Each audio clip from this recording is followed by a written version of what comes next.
Karena yang paling serius dalam hidup ini dosa. Malanglah nasibmu kalau sakitmu sembuh, kau makin kaya, kau bagus khotbah, kau bagus penyembahan, tapi tetap main-main dalam dosa. Malanglah nasibmu. Diberkatilah engkau, sakitmu sembuh atau enggak sembuh. Kau kaya atau kau sederhana, tetapi kamu tetap hidup dalam kekudusan. Itu penting. Mengisapkan kita akan dosa karena itu serius.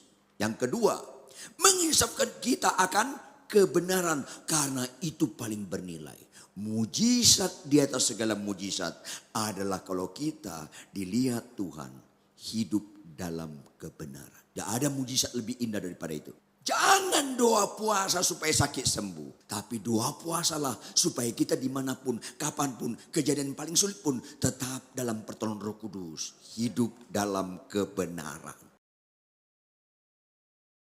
Shalom. Tuhan baik, amin. Berdasarkan sejarah gereja yang terambil dari Alkitab, hari-hari seperti ini adalah hari-hari di mana Petrus dan kawan-kawan menunggu pencurahan Roh Kudus. Menunggu turunnya Roh Kudus. Maka hari-hari seperti ini adalah hari-hari kita memperingati tentang pencurahan Roh Kudus. Kalau memperingati bukan menunggu turunnya Roh Kudus. Karena Roh Kudus turun sekali untuk seterusnya. Jadi berikutnya bukan kita tunggu Roh Kudus. Ojo diwalik nggih. Bukan kita nunggu Roh Kudus. Roh Kudus nunggu kita. Mau nggak kita dikendalikan oleh Dia? Mari kita buka Yohanes 16 ayat 8 sampai ayat 13. Saya ajak kita membacanya bergantian. Mulai ayat 7 deh, ayat 7. Yohanes 16 ayat 7 sampai 13. Saya ajak kita membacanya bergantian. Saya mulai ayat terakhir, nanti kita bersama-sama. Namun benar yang kukatakan ini kepadamu adalah lebih berguna bagi kamu jika aku pergi. Sebab jikalau aku tidak pergi, penghibur itu tidak akan datang kepadamu. Tetapi jikalau aku pergi, aku akan mengutus dia kepadamu. Lanjut.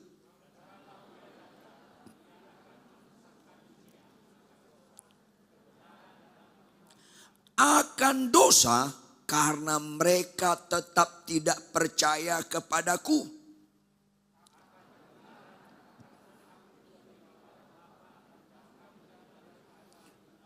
Akan penghakiman karena penguasa dunia ini telah dihukum.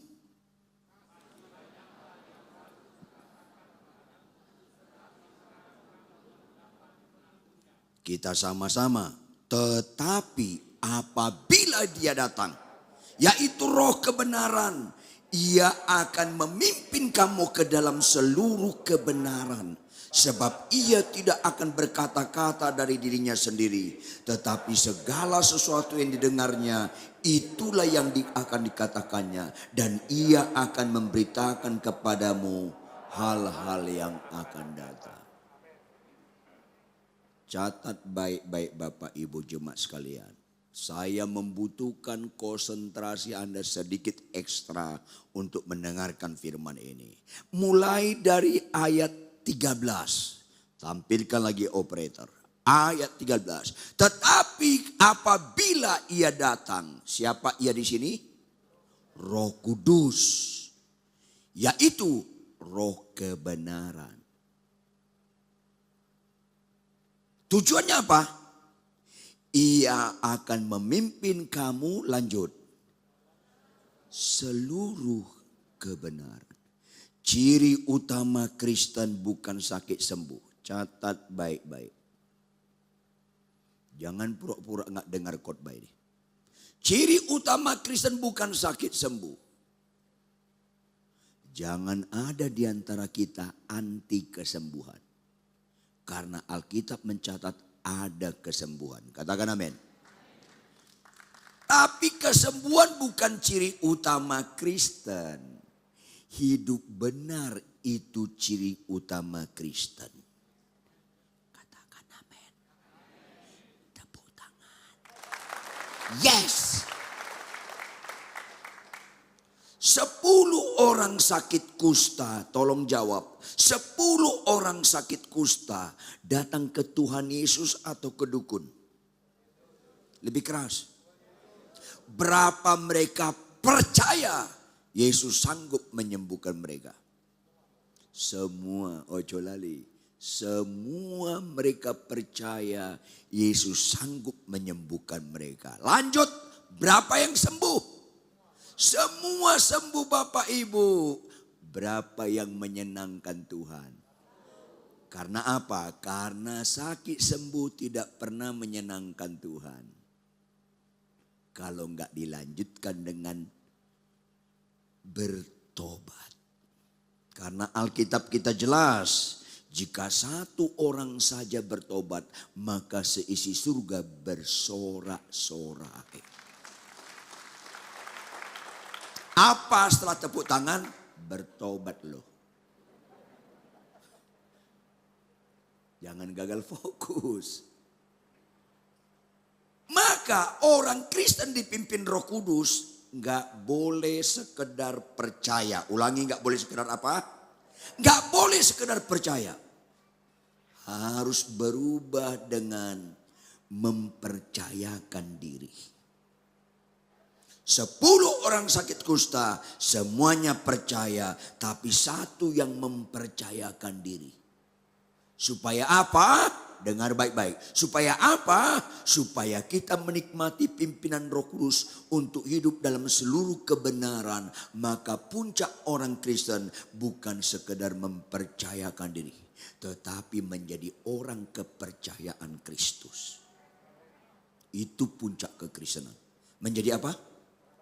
Orang kepercayaan Kristus. Catat baik-baik. Berdoa puasalah Bapak Ibu bukan soal sakit sembuh. Berdoa puasalah kita bukan soal usaha kita maju. Tapi doa puasalah kita sebelum ajal kita tiba. Kita menjadi orang kepercayaan Allah.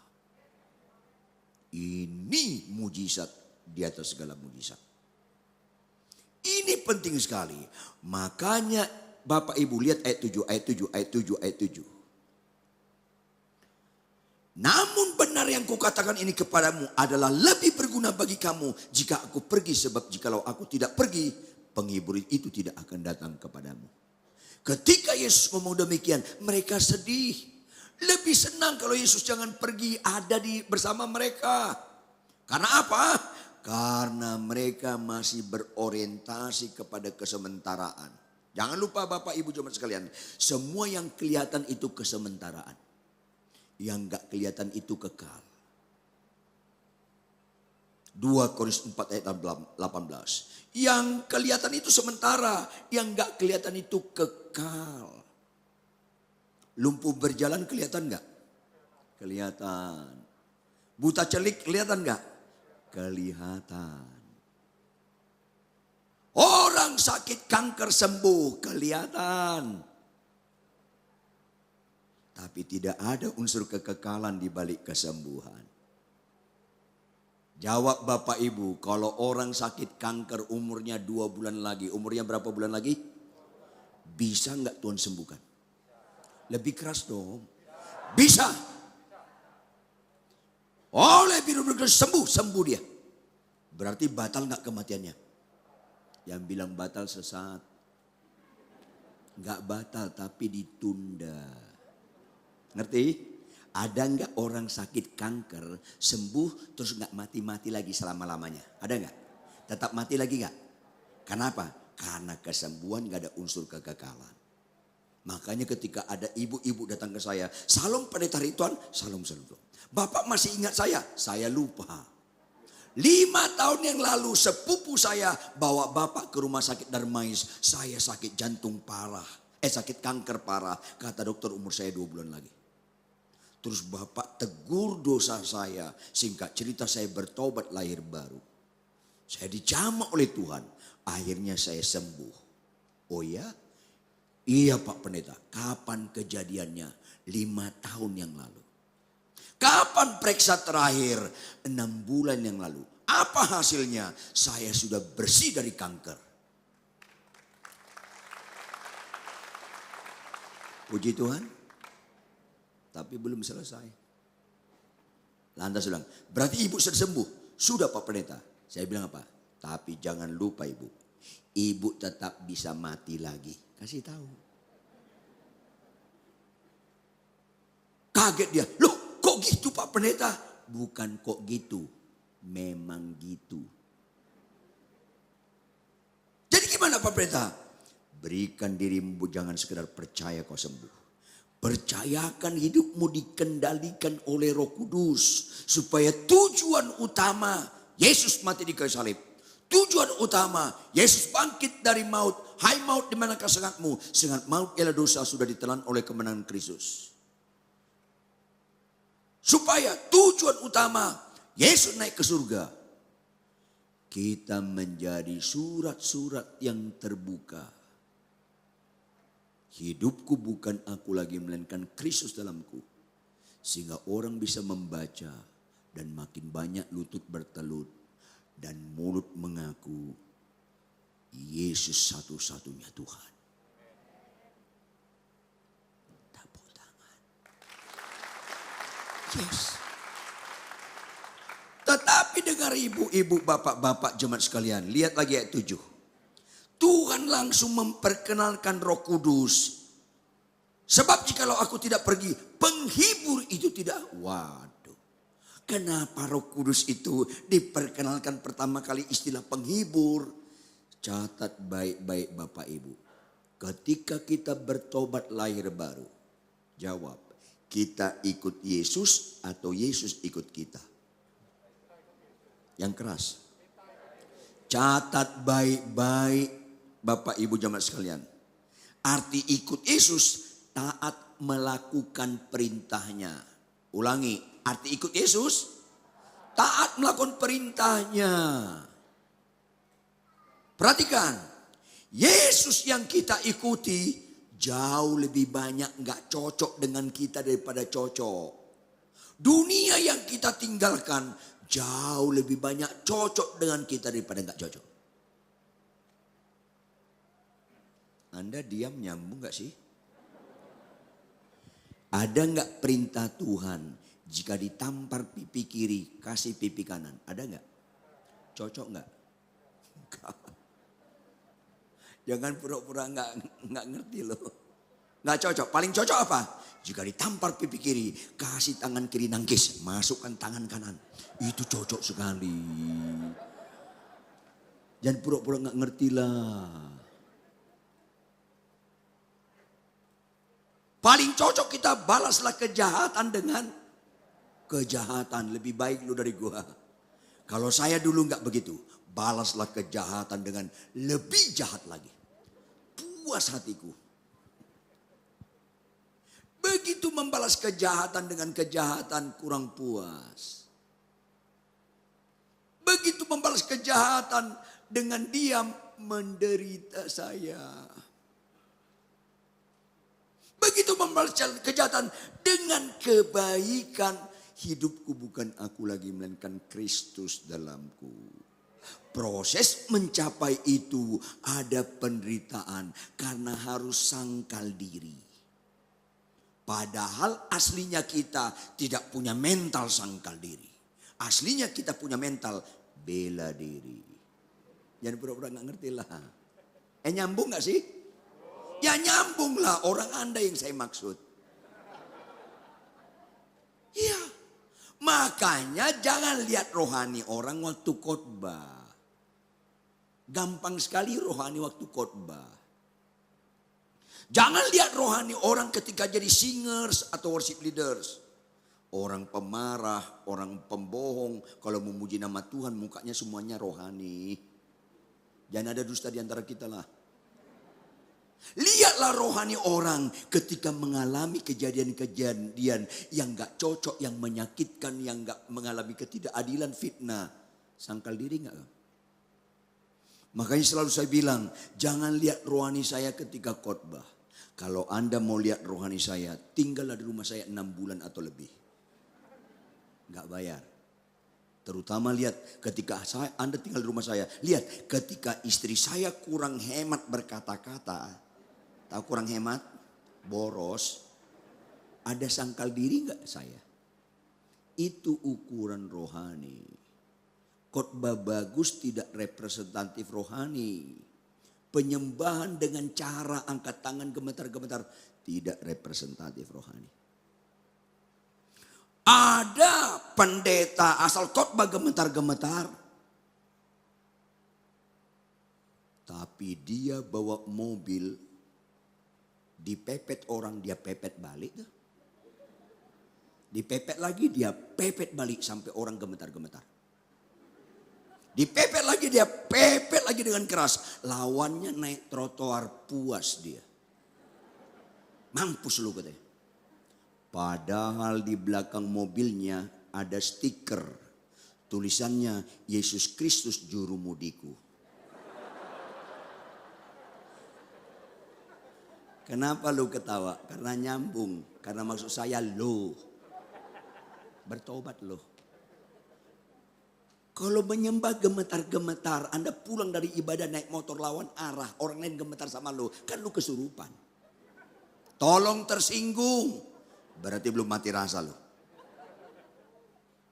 Ayo dong, ciri utama dipimpin Roh Kudus bukan sekedar khotbah bagus, walaupun gereja membutuhkan khotbah yang bagus. Ciri utama Kristen bukan mujizat-mujizat kesembuhan. Walaupun gereja membutuhkan kesembuhan. Tapi ciri utama kita dipimpin hidup sungguh-sungguh dalam kebenaran. Dan kebenaran itu kurang cocok pada kita. Kita harus sangkal diri. Maka dikirim, diutus Roh Kudus menghibur kita.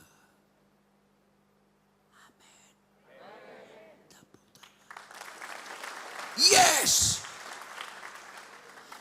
Kita nggak kuat untuk hidup taat setia melakukan kebenaran kalau nggak ditolong Roh Kudus. Maka Bapak Ibu jangan meminta Roh Kudus memimpin kita sekedar sakit sembuh. Jangan meminta Roh Kudus memimpin kita sekedar naik pesawat nggak kecelakaan. Kalau hanya sekedar itu Roh Kudus jadi objek, padahal dia subjek. Bukan dia yang taat sama kita, kita yang taat sama dia. Berikan diri kita dikendalikan oleh Roh Kudus. Oleh karena itu Bapak Ibu lihat ayat 8, lihat ayat 8, lihat ayat 8. Dan kalau Roh Kudus datang, pertama ia akan menginsafkan kita dengan apa? Menginsafkan dunia akan dosa. Karena yang paling serius dalam hidup ini dosa. Malanglah nasibmu kalau sakitmu sembuh, kau makin kaya, kau bagus khotbah, kau bagus penyembahan, tapi tetap main-main dalam dosa. Malanglah nasibmu. Diberkatilah engkau, sakitmu sembuh atau enggak sembuh. Kau kaya atau kau sederhana, tetapi kamu tetap hidup dalam kekudusan. Itu penting. Menginsafkan kita akan dosa karena itu serius. Yang kedua, menginsafkan kita akan kebenaran karena itu paling bernilai. Mujizat di atas segala mujizat adalah kalau kita dilihat Tuhan hidup dalam kebenaran. Tidak ada mujizat lebih indah daripada itu. Makanya Tuhan tekankan, cari dahulu kerajaan Allah dan tahu kok lo. Bertobat dong. Jangan doa puasa supaya sakit sembuh. Tapi doa puasalah supaya kita dimanapun, kapanpun, kejadian paling sulit pun tetap dalam pertolongan Roh Kudus. Hidup dalam kebenaran. Ini penting. Yang tepuk tangan itu waras. Wah, tambah waras lagi. Saya lebih tertarik jadi suami yang benar daripada khotbah yang benar. Saya lebih tertarik menjadi suami yang benar daripada penyembahan yang benar. Karena khotbah yang benar tidak representatif orang rohani. Penyembahan yang benar enggak representatif rohani. Makanya kalimat firman Tuhan berkata, doa orang yang benar bila dengan yakin doakan sangat besar kuasanya. Jawab, mana yang benar? Doanya atau orangnya? Orangnya. Makanya Bapak Ibu lihat saya. Kalau Anda menyembah tapi Anda pinjam uang, nggak lu pulangin, lu nggak benar. Yang utang belum bayar, bayar lu. Senang saya ketawanya nih. Kalau pendapatanmu 10 juta, kasih perpuluhan 500 ribu, itu nggak benar. Harap tersinggung. Itu nggak benar. Kalau pendapatanmu 10 juta, kasih 1 juta, itu 1/10 perpuluhan. Tuh kan mulai menderita muka lo. Makanya Tuhan katakan banyak yang terpanggil, lanjut. Karena mayoritas orang gereja itu nggak suka kebenaran. Ada nggak orang Kristen pemalas? Ada. Saya tahu ada orangnya di sini. Mau saya kasih tahu? Lagi ngelihat saya dia. Tolong tersinggung. Berarti lu belum mati rasa. Bertobat lu. Dia mengisap kita akan kebenaran. Dan berikutnya dia menginsafkan kita akan penghakiman. Bapak Ibu suka enggak suka, mau enggak mau. Kedatangan Tuhan yang kedua kali akan ada. Dan dia datang bukan sebagai bayi. Tapi sebagai hakim. Siapapun Anda, apapun agama Anda, kepercayaan Anda di belahan bumi manapun Anda berada. Tetap dihakimi. Maka paling indah terima pimpinan Roh Kudus. Ketika masa penghakiman kita penuh dengan sukacita. Dan kita berani berkata, I love you Lord. And I live my soul. Ya. Ini penting sekali. Makanya lihat ayat 9. Sama-sama kita baca ayat 9. Sama-sama kita baca ayat 9. 1, 2, ya. Akan dosa. Dengar baik-baik Bapak Ibu. Kalau kita khotbah, kita melayani, tapi kita hianati perkawinan kita. Sebenarnya kita enggak orang percaya. Kita aktif melayani. Aktivis gereja menyembah terharu-terharu. Tapi kelakuanmu di rumah tangga mengharukan. Tetap aja lu orang gak percaya. Karena percaya gak percaya, lu masih suka berbuat dosa atau tidak? Jangan pura-pura gak dengar khotbah ini. Ini penting, makanya bersyukurlah Anda sebelum meninggal dengar khotbah hari ini. Supaya kalau tahun depan meninggal agak beres hidup kita. Ketawa Anda mengandung kepedihan lagi nih. Ayo dong. Jangan selalu mengidentifikasikan Roh Kudus itu dengan kesembuhan. Fokusnya supaya kita meninggalkan dosa. Karena Kristus telah mati karena dosa-dosa kita. Karena Kristus telah bangkit mengalahkan hai maut. Di manakah sengatmu? Sengat dosa, sengat maut ialah dosa. Sudah ditelan oleh kemenangan Kristus. Jangan Anda ditelan oleh dosa. Udah ditelan oleh kemenangan Kristus. Jangan Anda dikalahkan oleh dosa. Bapak Ibu, yang paling serius dalam hidup ini dosa. Kenapa?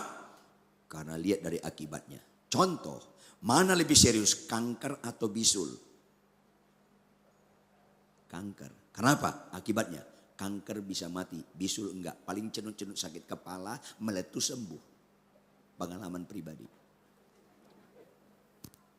Mana lebih serius, kanker atau bisul? Lihat dari siapa yang turun tangan mengatasi masalah.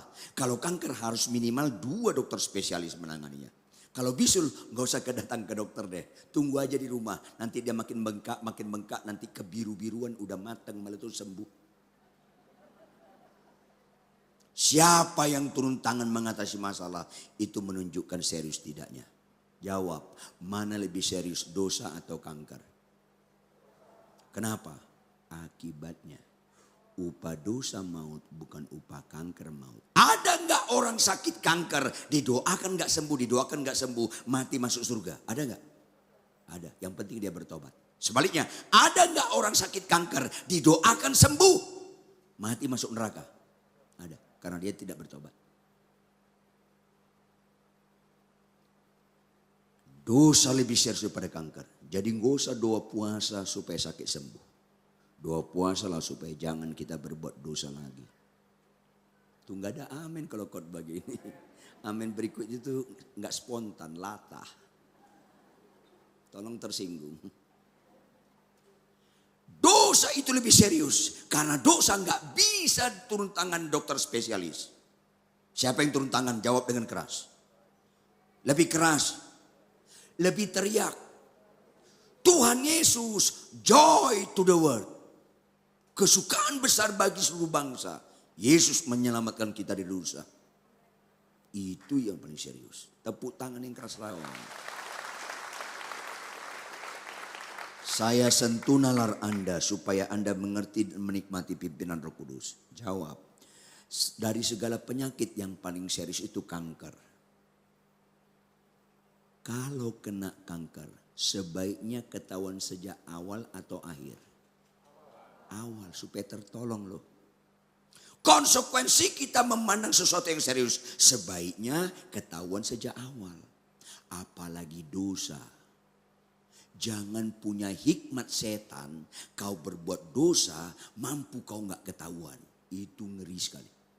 Bahkan ada orang korupsi, ada orang berzina, gak ketahuan, lega dia. Malah dia berdoa, terima kasih Tuhan atas perlindunganmu. Sempurna banget lu kesurupannya.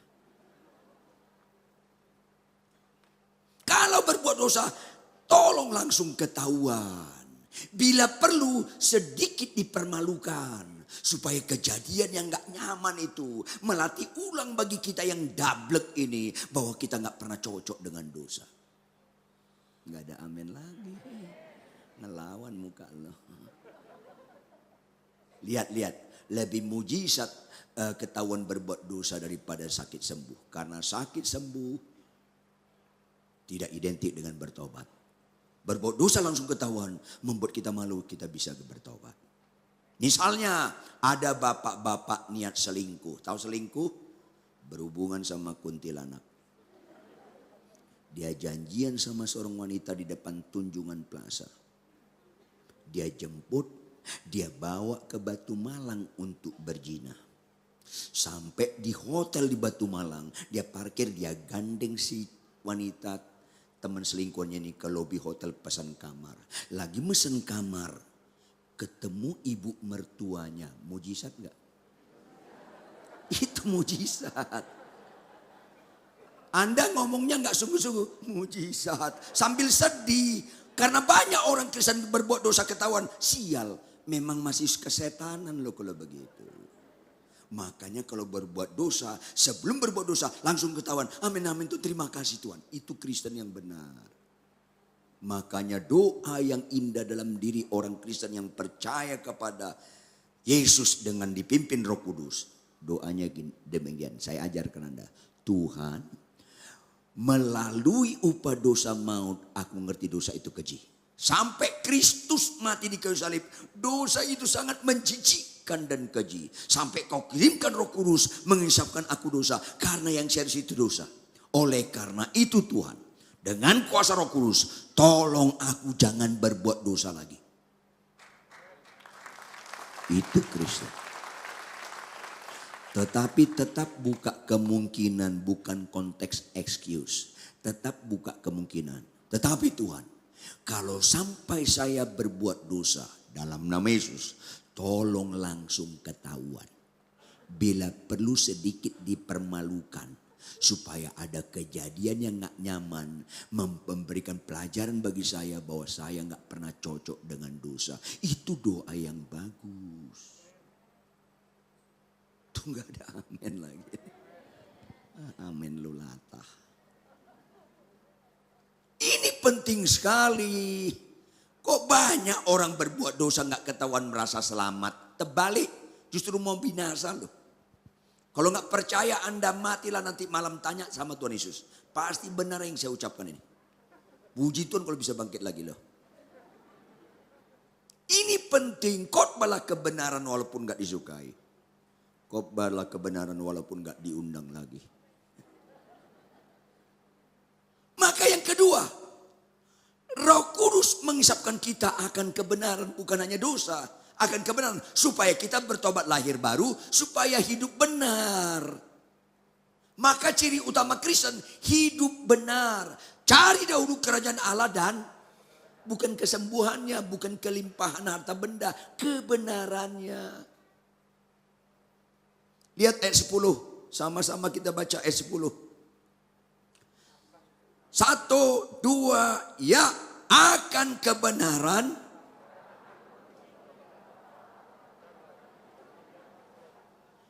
Yesus pergi kepada Bapa dan kita tidak melihat Yesus lagi. Bagaimana dunia ini melihat Yesus? Hanya satu caranya. Dari orang Kristen yang suka kebenaran.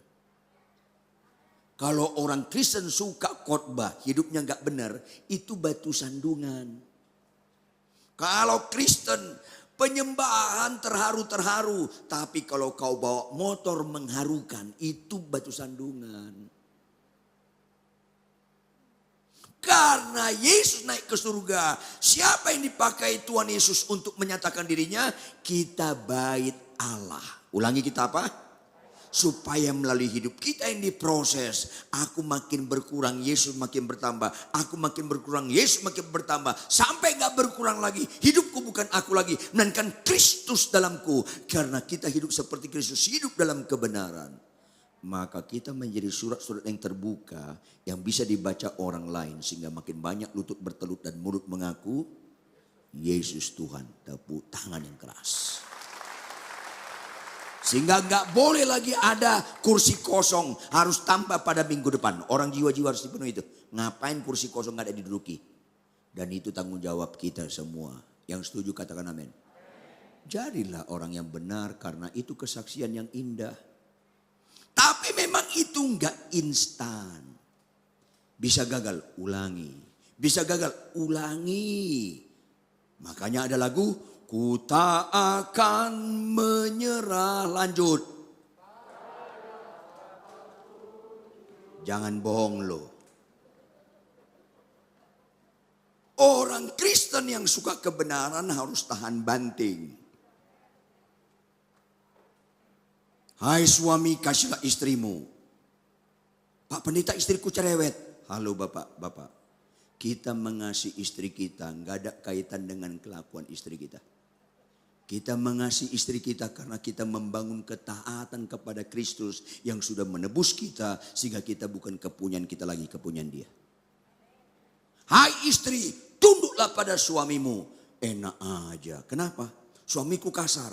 Halo ibu-ibu, nggak ada Alkitab memfasilitasinya. Hai istri, tunduklah kepada suamimu yang baik. Yang kasar lawan aja bleh. Nggak ada. Nggak ada. Jangan sesat lu, nggak ada. Ibu-ibu, jangan pernah korbankan ketaatan karena kelakuan suamimu. Kelakuan suamimu jangan buat berbobot. Tuhan Yesus yang besar dan ajaib dan berbobot. Jangan korbankan ketaatan. Gagal ulangi, gagal ulangi. Makanya orang Kristen harus tahan banting lebih daripada setan. Tapi kenyataannya kagak. Saya gembala jemaat di Jakarta. Sebelum ibadah kami berdoa. Salah satu pokok doa kami, iblis dan roh jahat, roh kegelapan, roh perusak tidak boleh ambil bagian dalam ibadah tempat ini. Kami ikat, kami usir, keluar. Pergi gak dia? Pergi. Jawab, minggu berikutnya datang lagi gak dia? Datang. Kita berdoa lagi, dalam nama Yesus, iblis dan roh jahat, keluar, keluar. Jangan ambil bagian dalam ibadah tempat ini, keluar.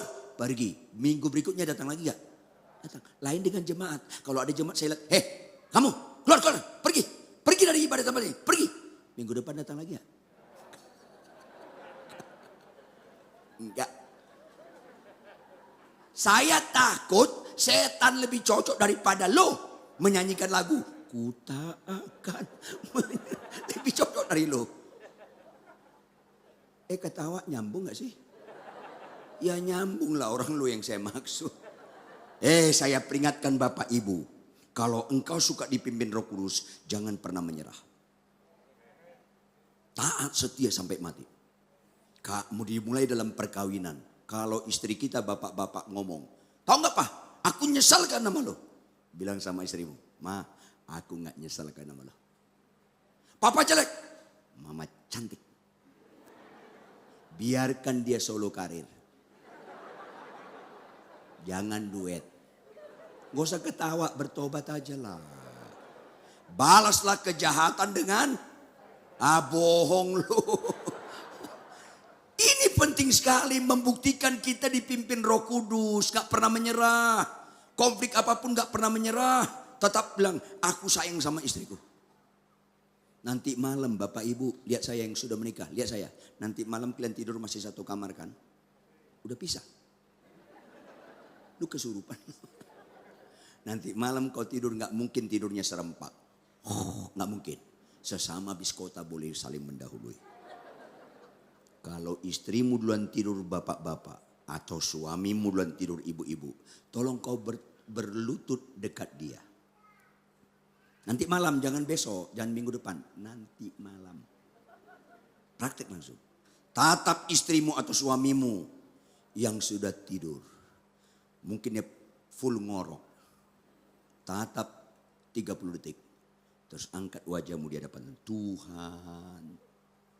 Kau ada di kamar ini. Ini pasanganku Tuhan. Banyak kekurangan. Tetapi Tuhan, cocok banget aku sama orang ini. Pasanganku ini satu-satunya di dunia. Gak ada duanya. Maka pasanganku ini manusia langka. Tolong lestarikan Tuhan. Jangan dia duluan mati. Aku duluan mati. Baru kau mulai benar. Tapi kebanyakan suami atau istri lihat pasangannya tidur. Dia berdoa nangis, Tuhan. Menderita banget aku sama orang ini Tuhan. Tolong Tuhan, kapan dia mati? Kalau Anda mengharapkan pasanganmu lebih dahulu mati, dengar baik-baik. Pasti kau duluan mati. Hidup benar. Supaya hidupku bukan aku lagi, melainkan Kristus dalamku. Terakhir. Ayat 11, sama-sama kita baca. Ayat 11, sama-sama kita baca. 1, 2, ya. Akan penghakiman, karena iblis dan roh jahat sudah kalah atau belum? Sudah. Maka hidup taat dalam kebenaran oleh karena pertolongan Roh Kudus. Roh penolong, roh yang memimpin kita dalam seluruh kebenaran. Itu bukan masalah bisa atau tidak bisa Bapak Ibu. Masalah mau atau enggak mau. Kalau masalah bisa atau tidak bisa, enggak ada penghakiman. Kalau dulu anak saya masih kuliah, misalnya semester 4. Saya tanya dia, kamu sekarang semester berapa? Nah, semester 4 Pak. Oh, dengar baik-baik.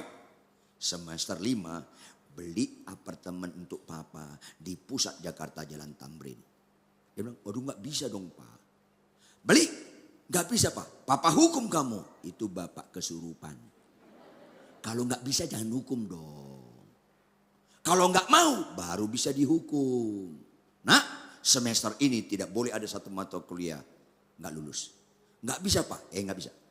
Orang lain bisa, kenapa kamu? Ini bukan soal bisa atau bisa, soal mau atau gak mau. Tapi aku gak mau. Kalau begitu uang bulananmu saya potong 50%. Bisa, karena masalah mau atau? Bapak Ibu, untuk hidup benar dengan adanya Immanuel dan Roh Kudus, kita bisa. Untuk hidupku bukan aku lagi, melainkan Kristus dalamku. Itu bukan soal bisa atau tidak, pasti bisa. Karena itu masalah mau atau gak mau. Karena pencobaan yang kita alami gak pernah melampaui kekuatan kita. Bahkan segala perkara dapat kita tanggung di dalam Dia yang memberikan kekuatan bagi kita. Bahkan bersama dengan Allah kita cakap melakukan perkara-perkara yang besar. Maka mengucap syukur dalam segala hal, bahkan segala sesuatu mendatangkan kebaikan bagi mereka yang mengasihi Tuhan. Maka ambil keputusan Bapak Ibu. Kita menikmati pimpinan Roh Kudus, Bukan sekedar sakit sembuh, bukan sekedar ekonomi makin kuat. Walaupun itu bisa dilakukan. Tetapi kita dipimpin Roh Kudus supaya kita hidup benar seperti Kristus.